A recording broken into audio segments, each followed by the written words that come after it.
Cette émission vous parvient du buffet des continents à Mascouche. Voici votre animateur, Michel Bureau. Bienvenue pour une autre émission Nul s'est découvert. Certains d'entre vous se demandaient sûrement ce que je fais avec ce petit bidule-là. Ça vient de la Corée et c'est pour masser les doigts pour les gens qui font de leur trip comme moi. Et je dois vous admettre très honnêtement que ça fonctionne. En tout cas, ça soulage. On regarde la télévision comme ça et, tu vois, Richard, ouais. on se masse comme ça. Moi, j'avais pensé à un autre endroit, mais ça doit faire mal. Non, l'autre endroit, ils en font pas. C'est une grosseur, là. Non, je comprends. Je vous ai parlé des oreilles, là, Richard. Ben oui, c'est clair. Mais c'est ça, oui. Mais non, honnêtement, je vous le conseille, si jamais vous voulez avoir des informations concernant ce truc, vous n'avez qu'à m'écrire à TVRL et ça me ferait plaisir de vous en donner de plus amples informations. Mais honnêtement, ça vient de la Corée. Ça vient de la Corée. Bon, ceci étant dit, bienvenue pour une autre émission de Nul s'est découvert qui vous parvient du buffet des continents à Mascouche-Terrebonne. Notre invité aujourd'hui, invité de marque, Emmanuel Lauger, vedette de Bomb Rush, Pétel dans l'ancien compte, et naturellement, nos collaborateurs comme à l'habitude. Exceptionnellement, notre collègue Gino Mucci est retenu à l'extérieur du pays. Donc, il ne sera pas de l'émission aujourd'hui, ni de celle de la semaine prochaine, mais on le félicite pour son excellent travail. Et d'entrée de jeu, j'accueille mon ami pour la chronique de Kessé, Richard Boulanger. Oui. Salut Richard, ça va bien? Mais ouais. T'avais jamais entendu parler de ce truc-là? J'ai déjà vu le bidule, mais jamais en bleu comme ça. Mais ils vendent aussi le rouleau, hein? Oh, mais ça vient de la Corée, c'est pas vendu dans les magasins, non, tu sais. C'est bon. Et le principe de l'émission Nul s'est découvert, c'est pour ça que je me suis dit, on va faire découvrir quelque chose aux gens. Tu vas donner le distributeur... Non, il n'y a pas question de distributeur, mais c'est parce que ça peut aider les gens. Non, c'est fantastique. Tu sais que c'est un bon Samaritain. Ça fait plein de choses, ça guérit plein de choses. Quand on regarde la télévision, puis ça vient de Corée, puis c'est vrai, c'est pas des blagues. Mais c'est une invention qui est chinoise, de l'acupuncture chinoise. Alors, mais les Coréens, maintenant... ont commercialisé les premiers, mais c'est bien la Chine. OK, merci beaucoup, Richard. Je vais te le dire. Maintenant, Richard, on parlait des... on allait dire des bandits de grand chemin. Bon. Nos grands-pères auraient dit ça. Oui, tu m'as coupé ça un peu vite. Oui, mais c'est ça, laisse-toi aller. J'ai dit aux gens, allez voir sur Marine Le Pen qui se présente contre Sarkozy en France, qui veut arrêter l'histoire de l'arnaque des banques.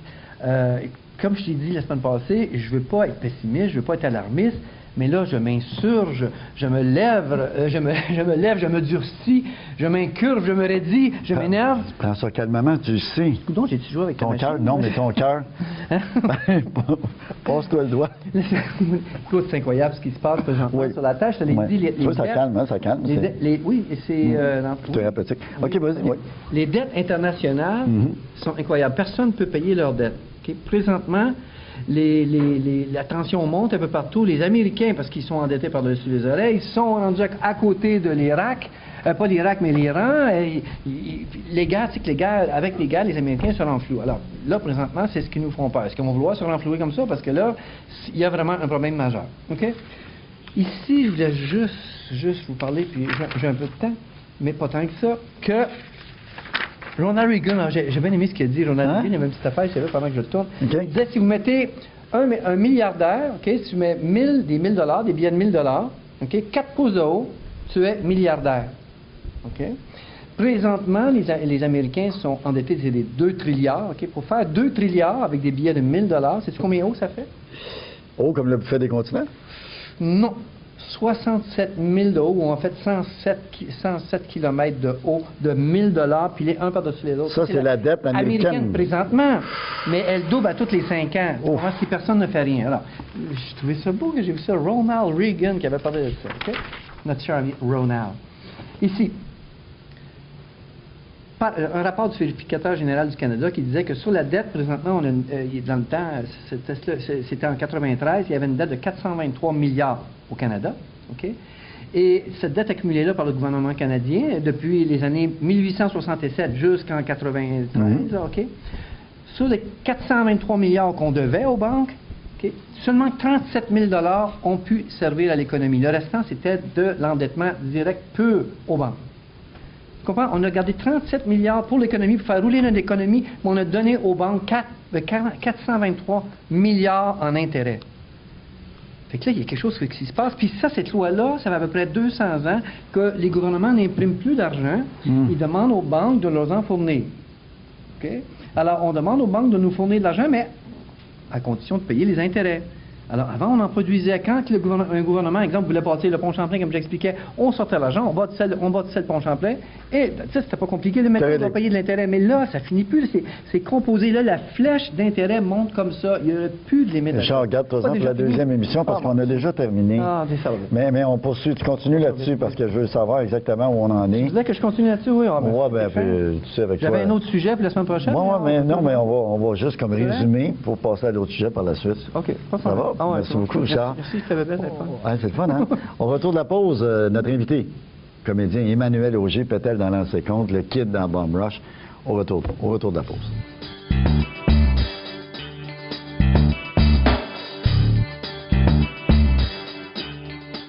Bienvenue au Buffet des Continents pour une autre émission de Nul c'est découvert qui vous parvient du Buffet des Continents, on vous le dit toutes les semaines. D'ailleurs, un endroit formidable pour un repas de famille, entre amis, en groupe. C'est vraiment un endroit à découvrir, le Buffet des Continents, à Mascouche-Terrebonne. Mon invité cette semaine, un personnage très coloré, c'est le mot qu'on puisse dire. Un comédien hors pair qui nous revient aussi de méga succès avec le film Bomb Rush. Emmanuel Auger. Salut Manu. Salut Mike. Ça va bien? Oui, très bien, merci. Manu dans les grands honneurs. Ouais. Dans les grands honneurs avec le film Bomb Rush pour ton rôle du Kid. Oui, on est très contents. D'ailleurs, on a eu une bonne nouvelle dernièrement, juste après les fêtes. Là. Un festival à Los Angeles, ça s'appelle le New Wave Festival International, qui est un des plus gros festivals de films indépendants au monde. Okay. J'ai gagné le prix de meilleur acteur. Pour le rôle du Kid. Pour le rôle du Kid dans Bomb Rush. On a également, il y a Jeffrey Lamirande qui s'occupait des combats, qui a gagné également meilleur combat. Puis il y a eu une mention spéciale pour le film Bomb Rush. Fait qu'on est très contents. Parce que le film Le Pen, ça a été un gros succès pour Emmanuel Auger. C'est une histoire de peine. C'est un film qui a fait parler de toi un peu partout. En 2000, on l'a tourné en 2001, sorti en 2002, puis ça a été ma rampe de lancement. Ça, puis L'Ancien Compte, ça a été les deux productions dans lesquelles j'ai travaillé qui m'ont fait connaître du grand public, puis surtout de l'industrie au niveau du Québec.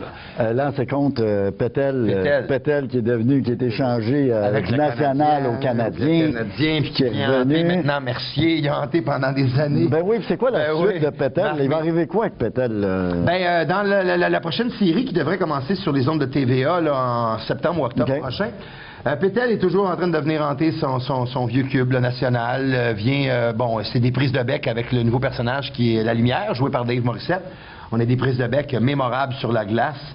Et puis ça, c'est très drôle parce que moi, je suis pas un batailleur de nature. Mais avec Dave Morissette, ça doit être assez spécial. Qui fait la grosse. C'est spécial parce que lui, je pense qu'il a fait ça quelques fois. Il a fait ça quelques fois. Laissez tomber, il était bien là-dedans. On dirait qu'il a de l'expérience. Fait qu'il y a eu quelques anecdotes savoureuses pendant qu'on tournait à Québec. On tournait au Colisée de Québec. Puis il y avait Dave qui me tenait, puis qui me soutenait même.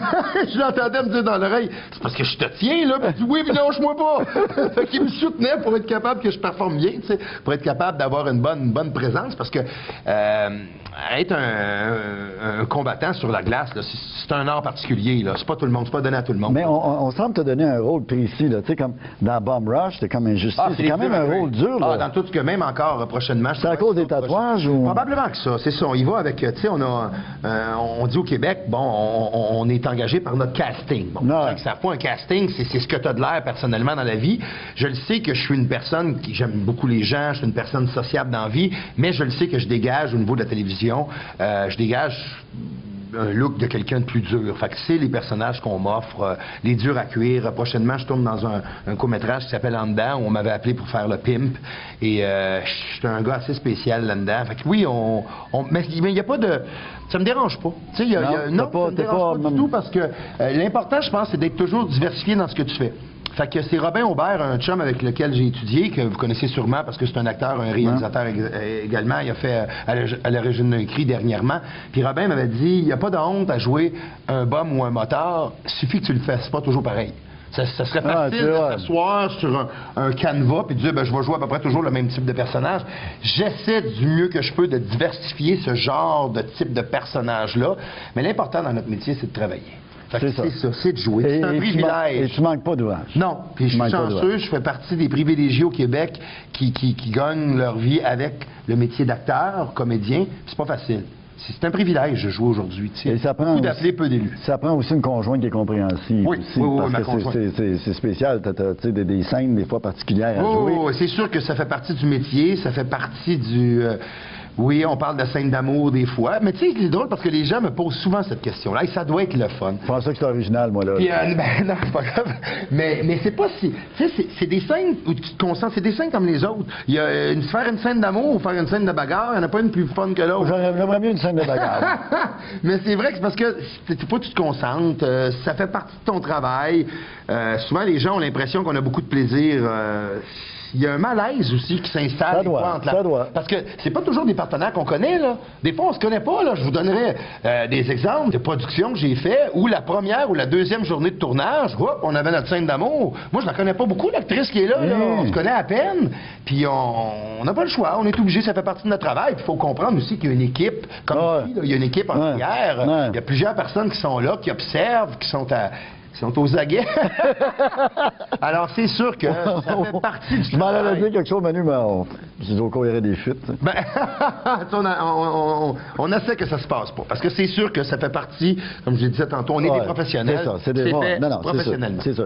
L'Autiste Show maintenant. Oui. Ça va être le 10e anniversaire cette année. C'est un show auquel tu tiens énormément, que tu t'impliques beaucoup. Tes amis aussi s'impliquent énormément. Les artistes, le monde. C'est mon 10e anniversaire. Je sais que vous allez avoir Hugo Lapointe là, cette semaine comme invité. Hugo est toujours là chaque année. Il nous soutient, tellement gentil. Martin Deschamps aussi qui est là depuis le début. Nick Payne, les Vilains Pingouins. Tu sais, j'en ai beaucoup qui sont fidèles à chaque année. C'est le 10e anniversaire cette année. Ça se passe le 2 juin. C'est laquelle que je regarde? Le samedi 2 juin à l'Arena de la ville de Blainville. J'invite les gens à regarder sur le site Internet qui va être sous peu là, à jour. C'est le www.autisteshow.com. J'ai également ma traditionnelle partie de poker qui a lieu le 6 mai. C'est dimanche le 6 mai à la Ripaille de Repentigny. Encore une fois, c'est un tournoi où les gens peuvent venir jouer avec leurs artistes préférés. On a une quinzaine, vingtaine d'artistes présents qui sont répartis un peu dans toutes les tables. On peut jouer avec ces artistes-là. On peut jouer avec les artistes. Puis l'Autiste Show cette année, on a encore beaucoup de grands noms.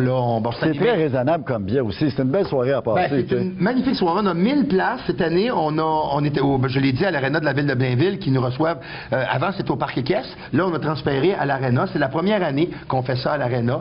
Les billets, c'est 30 $ pour les gens qui veulent venir passer une soirée, mais c'est pour la cause. Puis vous avez un spectacle qui dure entre 4, 5, 6 heures de temps. C'est quelque chose, et même ça dépasse. Hein? C'est animé par notre ami Mario Lirette. Ben oui. Notre chum Mario Lirette qui va être là encore une fois cette année pour l'animation. Puis bon, encore une fois, j'ai Hugo Lapointe, Martin Deschamps, Breen Leboeuf, les Vilains Pingouins. On a le groupe Sans qui se joint à nous cette année. Il y en a plusieurs qui sont avec toi depuis le tout début, hein, qui te supportent et c'est pour ça que cette année, je voulais, par respect pour les gens qui sont avec moi, les artistes qui me soutiennent depuis plusieurs années, je voulais réengager ces mêmes gens-là, les inviter encore pour une 10e année, parce que c'est important. Ça fait déjà 10 ans, tu sais. Puis c'est pour soutenir les enfants autistes. Cette année, c'est pour... tous les sous vont être mis à Action Autiste, qui aide les parents qui sont aux prises avec des enfants atteints. Il y a de l'évolution dans ce sens-là. Hein? Il y a une maison maintenant, les parents peuvent aller... Mais il y a toujours besoin d'argent, naturellement. Le besoin est encore là. Malheureusement, le gouvernement ne met pas l'épaule à la roue, fait que les gens sont laissés à eux-mêmes. Puis c'est triste de voir encore le taux de natalité, le pourcentage de taux de natalité d'enfants autistes, parce que avant, il y a plusieurs années, on les englobait, on les appelait les autistes. Il y avait des légers, moyens, lourds, mais aujourd'hui, on s'est aperçu que, il y a des TED, t'as des Asperger, t'as plusieurs niveaux au niveau de l'autisme, puis c'est catastrophique de voir le pourcentage. Fait qu'il faut faire quelque chose. Puis, moi, la seule façon que j'ai trouvée pour les aider, ces gens-là, les soutenir, c'est de leur faire un spectacle où cette soirée-là, ces gens-là viennent se reposer, viennent profiter de la soirée.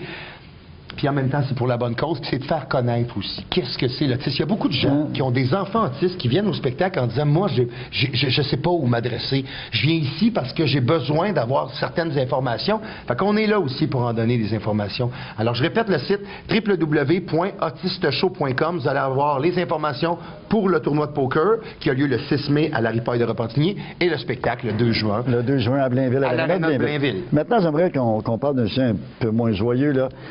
Mais je sais, j'avais lu un reportage, un article, une entrevue que tu avais donné au Séjour à l'époque à notre ami Géo Giguère. Oui. Concernant les suicides. Ah oui. Ça, c'est quelque chose qui t'a beaucoup d'amis, beaucoup de proches autour, qui t'a marqué. Puis encore aujourd'hui. C'est drôle parce que il y a 2 semaines, j'étais à la prison de Hall. Je faisais une conférence là-bas justement pour la semaine de la prévention prévention du suicide avec les prisonniers. Je vais rencontrer les prisonniers dans les milieux carcéraux. J'osais avec eux autres. Puis cette année, ils m'avaient demandé de particulièrement parler du suicide. T'sais. Puis je considère pas que je suis une personne qui a plus d'expérience qu'une autre, mais j'ai quand même une dizaine d'amis de près qui se sont enlevés la vie. On parle de 10 amis de près, là, que ce sont des personnes, des membres de la famille. J'ai beaucoup d'amis. Puis, tu sais, c'est sûr que tu viens à essayer de comprendre, parce que je considère que c'est un des gestes les plus lâches, mais aussi à la fois des plus courageux. Parce que pour arriver à là, c'est quelque chose, là. Puis ce qui me touche beaucoup, c'est ce qui se passe par la suite. C'est tous les dommages collatéraux. Parce que ces gens-là, quand souvent, les gens autour sont éclaboussés autant. Ben, beaucoup plus, parce que ces gens-là souffrent, décident de poser un acte fatidique, et par la suite, ben, c'est tous les gens qui sont alentour qui en souffrent tout le restant de leur vie. Ça, c'est encore sans pire pour nommer ceux de nom, qui j'ai restent. encore des gens, des familles que je vois de jeunes qui se sont enlevés la vie, puis je vois encore 10, 15, 20 ans plus tard, puis les parents souffrent encore de ça, trouvent ça encore difficile. Je pense que tu l'acceptes jamais qu'un de tes enfants s'enlève la vie. Tu as l'impression d'avoir manqué en quelque part, puis je crois que c'est pas ça. Ça n'a rien à voir avec les parents, peut-être, non? Moi, j'étais près de ces gens-là, dont il y a quelques-uns de mes amis qui se sont enlevés la vie. J'étais avec eux la veille et j'aurais jamais je me serais douté. Il n'y avait aucun signe précurseur. C'est arrivé. Pourquoi? On ne le sait pas. C'est sûr que ces gens-là devaient souffrir quand tu arrives seul dans, mais il n'y a rien qui laissait entrevoir ça. Absolument rien qui laissait entrevoir ça. Oui, il y en a certains qu'on se dit « Ah, on aurait dû voir tel signe, puis on aurait dû. » C'est facile de faire le post-mortem après. Ouais. Mais malheureusement, je pense... Encore une fois, je ne suis pas un devin, mais je comprends pas parce qu'on a tous des problèmes. On a tous vécu des moments très difficiles dans nos vies. Mais moi, je suis une personne qui aime la vie. La vie vaut la peine d'être vécue. Puis oui, j'ai vécu des moments difficiles, mais aujourd'hui, à 39 ans, je vois la vie, j'ai des enfants, puis la vie est tellement extraordinaire. Il faut se donner la chance. Tu sais, il y a des moments, je recule en arrière, puis je me rappelle, je me dis, le 12, 13, 14 ans, comment j'ai vécu tel moment, puis c'était difficile, puis aujourd'hui, ben, je suis passé par-dessus, puis je repense à ce moment-là, puis c'était pas si pire, finalement. Tu sais, je voyais ça dur, jadis dans le temps, mais avec le temps, on finit par apprécier ces petits moments-là. Hein? En terminant, Manu, t'as-tu le secret pour Pierre Gauthier, la solution au problème des Canadiens? Rapidement, j'aimerais bien ça. Eh bien, la solution, c'est... Patrick Roy derrière du banc, cet été, c'est un rêve. Ah ouais, Patrick Roy. Ça, je le souhaite. Le départ de Guy Boucher a été pour moi catastrophique. Je crois que ça a été la plus grande perte dans l'organisation des Canadiens parce que je crois, et je connais beaucoup de gens, puis toi aussi, dans le domaine du hockey, qui me disaient ce gars-là, c'est le coach de l'avenir. Là. Il était dans le cours du Canadien. On l'avait, là. Il était dans notre cours d'école. Manu, un plaisir tout le temps. Merci. Un plaisir de t'avoir tout le temps. On se reprend pour le spécial d'une heure? Absolument. Merci. On va faire un téléthon avec toi, c'est sûr. Merci au retour de la pause, on va parler de plus en plus. On va en parler davantage du suicide avec un thérapeute qui est avec nous, qui s'appelle Gaétan Larocque, que les gens se souviennent dans le cadre du magazine Réaction que j'avais l'an dernier sur cette même antenne. Alors, au retour de la pause, en vous rappelant que cette émission vous parvient du buffet des continents à Mascouche, Terrebonne.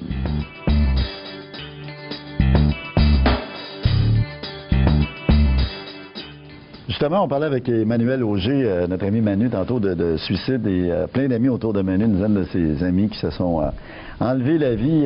Gaétan, tout d'abord, merci d'avoir accepté notre invitation. Ça fait plaisir, Michel. Et content de te voir sur le plateau. On s'est vu à plusieurs reprises dans le cadre du magazine Réaction l'an dernier, pour ceux qui s'en souviennent. Alors, très heureux de t'accueillir à nouveau sur ce plateau de tournage. Ça fait plaisir. On écoutait Manu tantôt parler, tu l'as écouté attentivement, parlait de suicide. Et tu as des données intéressantes là-dessus, d'ailleurs. Oui, parce que, regarde, Emmanuel parlait tantôt de les gens qui sont alentour de lui. Il y a 15 à 20 des chances qu'une personne près d'une personne qui s'est suicidée a tendance à aller aussi au suicide. Il y a aussi le côté, je vais aller rejoindre cette personne-là parce qu'elle me manque énormément. Mais si on va plus loin que ça, ça a commencé, là, pour dire pire, ici au Québec, la révolution tranquille, l'industrialisation du Québec, les femmes qui sortent du foyer, qui s'en viennent sur le marché du travail. Donc l'homme, par rapport à la femme, c'est beaucoup plus important. C'est 8 hommes pour une femme qui va se suicider ici. 8 hommes pour une femme au Québec. C'est vraiment intense. Et si on regarde les femmes qui sortent du foyer, bien l'homme vient qu'à ne plus savoir où est sa place. Parce que là, il y a beaucoup de divorces. La femme est capable d'élever son enfant tout seul. L'homme se dit, ben, je fais quoi, moi, là-dedans? Il est tout dérouté. La femme qui part tout seul avec son enfant, ben, plus de protection. Habituellement, c'est l'homme qui protégeait sa famille. Donc, le pourvoyeur se retrouve bec à l'eau, puis il ne sait plus où il s'en va là-dedans. Et il y a beaucoup aussi, côté industrialisation, bien, il y a eu beaucoup de coupures de postes. Donc, des hauts gradés qui ont tombé sur le chômage, perte d'emploi, perte d'argent, difficile de retrouver le côté monétaire, le côté pourvoyeur là-dedans. L'estime de soi en prend un coup. Et il y a beaucoup de découragement, puis dans le découragement, il y a le désespoir. Puis le désespoir, Michel, c'est une émotion, habituellement, quand les gens le vivent, sans remède. Je ne serai jamais capable d'arriver au bonheur. Ma souffrance va toujours être souffrance. Le futur est noir.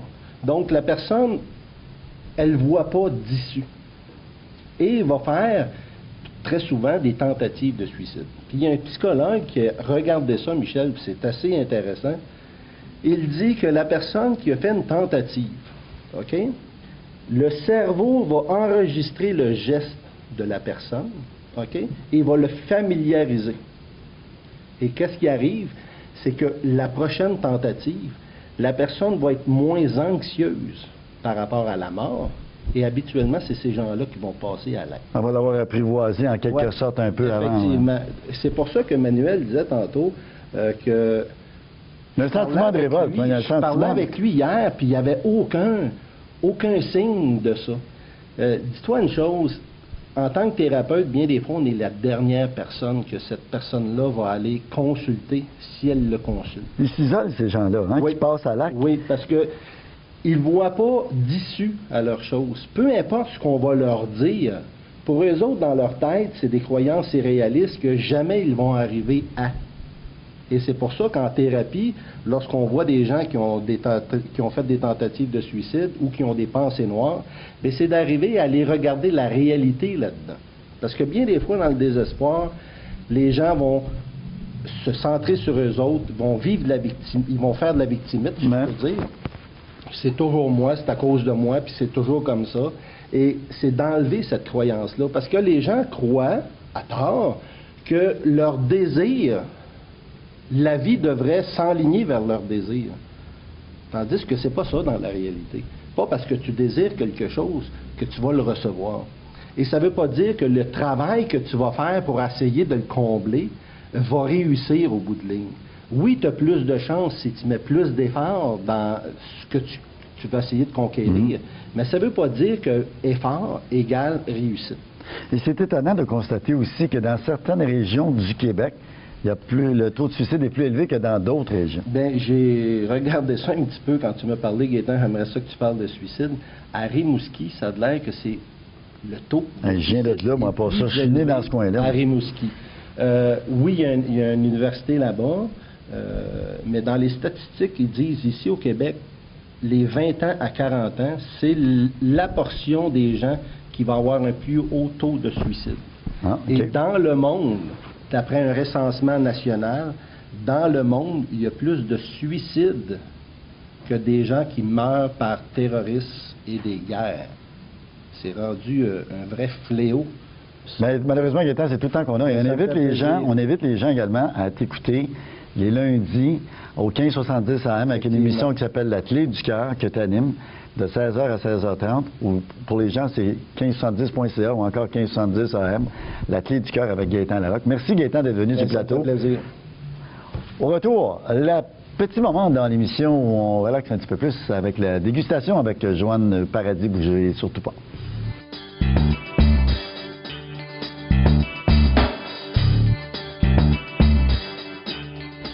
C'est maintenant le moment de la dégustation, un moment qu'on savoure tout particulièrement dans le cadre de cette émission avec notre collaboratrice Joanne Paradis. Salut Joanne. Salut Michel.